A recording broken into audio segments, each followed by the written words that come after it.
구티비 월드와이드입니다. 2000년 전 예수님이 수면 위를 걸으셨던 기적의 장소, 이스라엘의 갈릴리 호수의 물이 줄어들고 있습니다. 수도 예루살렘에서 70km 북쪽에 위치한 갈릴리 호수는 이스라엘 온 국토에 물을 공급하는 가장 큰 식수원인데요. 2004년과 비교했을 때 수위가 6m나 줄어든 것으로 최근 밝혀졌습니다. 이스라엘 정부는 일찍부터 지중해 바닷물을 민물로 변환시키는 파이프를 설치했지만 계속되는 가뭄엔 역부족이었습니다. 이스라엘 정부는 하수를 재처리한 재생용수를 더해 2026년까지 갈릴리 호수의 수위를 복원할 계획이라고 밝혔습니다. 영웅들의 영웅이라 불리며 수많은 히어로들을 만들어냈던 마빌 코믹스의 명예회장 스탠리가 향년 95세로 별세했습니다. 스탠리는 스파이더맨과 헐크, 아이언맨 등 전 세계를 울린 수많은 영웅 캐릭터를 탄생시킨 인물인데요. 마블 코믹스 편집장과 마블 엔터테인먼트 사장 등을 역임한 그는 만화계의 아카데미상으로 불리는 윌 아이스너 어워드를 수상했으며 2008년엔 예술가들의 최고 영예인 미국 예술은장을 받기도 했습니다. 스탠리의 별세 소식이 알려지자 마블 영화에 출연한 할리우드 배우들은 일제히 그와 함께 찍은 사진을 올리며 애도를 표했습니다. 영국 일부 기업들이 직원들 몸에 마이크로칩을 이식하는 방안을 검토하고 있습니다.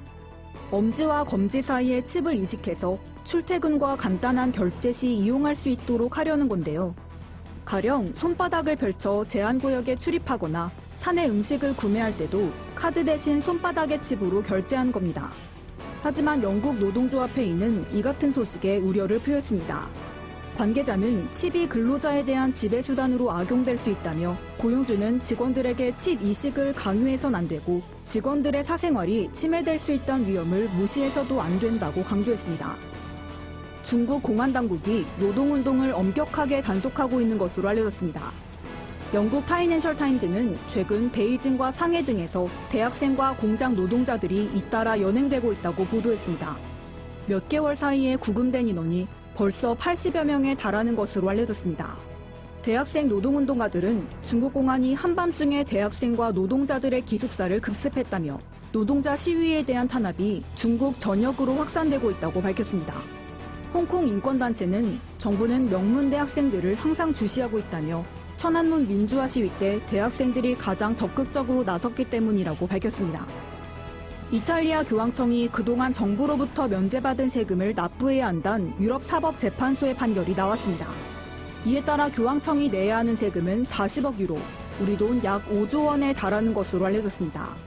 이탈리아 법에 따르면 종교기관이 비영리 목적으로 운영하지 않는 학교나 병원은 부동산 보유세를 내야 하지만 교황청은 그동안 불법적으로 세금을 면제받아왔습니다. 유럽사법재판소의 이 같은 판결에 그동안 교회에 대해서도 세금을 부과해야 한다고 주장해왔던 사회당과 급진 정당들은 일제히 환영의 뜻을 밝혔습니다.